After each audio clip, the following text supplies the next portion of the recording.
Sanibonani nginibingelele nginamukele channel eMaswidi Media Production. Ungabe uyaqala ukufika ngicela ngizele iqiniso ukuthi uyaqoqa subscribe, maqhaqa kwale video ushaya like bese ke uyacomment kulolu daba namhlanje. Enkaza kwethu ake nje siuxolele umshini weindaba ngokuthi ke wathi ke ukunyamalala emalangeni. Bekade kuyizinkinga ezithi ke azibe personal. Kodwa ke njengamanje ubuye ke ngokugcwele kanti ke futhi ubuye ngamandla uzosebenza ngendlela ke eyisimanga. Ngiyacela ukuthi ke ucofe ku subscribe, ucofe nale yansimbi notification bell khona ungeke uzuphutheleke izindaba engisazoza nazo. Kodwa ke njengamanje udaba engiza ngalo ke luthi ke usephumele obala okokuqala ngqa ubaba ke wentombi ka aka iyashona ke ngesihluku ithanqaseka ke eflatini efloor number 10 iyoshayeka phansi ke ishona.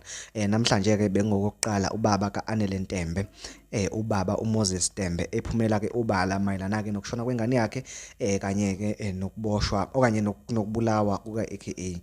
Uthi nje udumele kabi ngezinto ke eshiwa abantu ngaye enkundleni zokuxhumana bethu yena wabulale ku aka bethu yena kuthumela ihit futhi ke akushawa aka udumale kakhulu washo nokusho ukuthi kushuthi umuntu osho njalo kuyacaca ukuthi ke akamazi yena kanti futhi nomndeni wakhe akawazi ukuthi ke bangabantu abanjani. Uthi yebo emndenini wakhe bakhona abantu ababethu aka kumele ukuthi aboshwe ngokushona kwengane yabo ebeke ngomsolwa, kodwa yena wathi akuyekelwe umthetho udlale ke indima yawo. Kodwa ukhale ngokuthi umthetho ke wale Western Cape umnyango ke wazokuphepha okanye nje ngithi ilaw yangakhona ke le iyenze kancane idlale kancane kuleli cala ihamba kancane. Ubeke esekhala ngokuthi ke yena iyodwa into ayekade eyifisa ku aka ukuthi ke angene lapha eboxini lapha enkantolo afike ke achazele ilokhuzana imantshi ukuthi ke kwenzakalani ngengane yakhe ngoba uyena umuntu ke owayekade enaye. Ukhombisa ke ukudumala kakhulu ke ngokuthi ke asoleke nokuthi nje athinteke